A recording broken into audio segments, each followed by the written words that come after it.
السلام علیکم ورحمۃ اللہ وبرکاتہ۔ حامداً و مصلیاً اما بعد، محترم حاضرین و حضرات، آج میں جس موضوع سے متعلق گفتگو کرنے جا رہی ہوں وہ موضوع بہت ہی محترم بالشان ہے، اس امت کی بنیاد بھی ہے اور اس امت کا امتیاز بھی ہے اور اس امت کا کام بھی۔ وہ موضوع ہے دعوت اسلام۔ دعوت اسلام میں چھپی ہے دنیا کے دعوت اسلام میں چھپی ہے دنیا کے بہار، دعوت اسلام میں چھپی ہے دنیا کے بہار، یہی اہل ایمان کا ہے حقیقی شعار۔ بس دعوت دی مقصد حیات ہو، بس دعوت دی مقصد حیات ہو، چلتے پھرتے اٹھتے بیٹھتے یہی خیال ہو۔ میری پیاری بہنوں اور بھائیوں، دعوت اسلام کیوں؟ دعوت اسلام کا طریقہ کیا ہو؟ دعوت اسلام کو اس امت کے ساتھ مخصوص کیوں کیا گیا ہے؟ یہ تین اہم بنیادی سوال ہیں جن کا جواب آج میں اس مختصر سی تقریر میں دینے کی کوشش کروں گی۔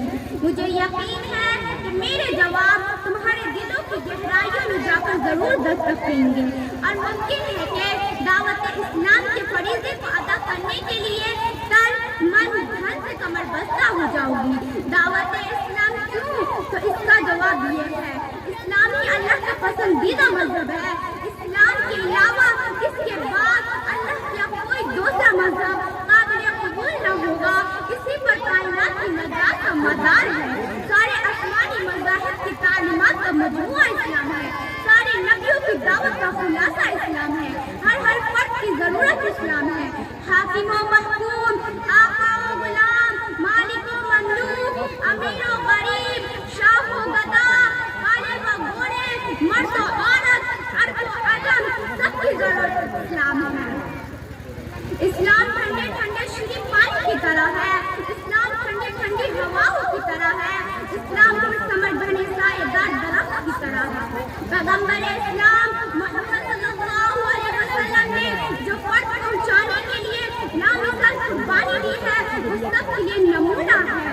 حتیٰ کہ شاہان وقت کو بھی اپنی خصوصی کاتب بھیج کر دعوت اسلام پیش کی ہے، جن کے مثال کے طور پر میں نام پیش کرتی ہوں۔ عمرو بن امیہ زمانی رضی اللہ عنہ کو شاہ حبشہ نجاشی کے پاس بھیجا، دحیہ بن خلیفہ قلبی رضی اللہ عنہ کو شاہ روم کیسر کے پاس بھیجا، عبداللہ بن حذیفہ سہمی رضی اللہ عنہ کو شاہ فارس کسریٰ کے پاس بھیجا، حاتب بن ابی بلتعہ رضی اللہ عنہ کو شاہ مصر مقوقس کے پاس بھیجا، عمرو بن العاص رضی اللہ عنہ کو شاہان عمان جعفر اور عبد کے پاس بھیجا وغیرہ ہوں۔ میری پیاری بہنوں اور بھائیوں، دعوت اسلام کو اس امت کے ساتھ مخصوص کیوں کیا گیا ہے؟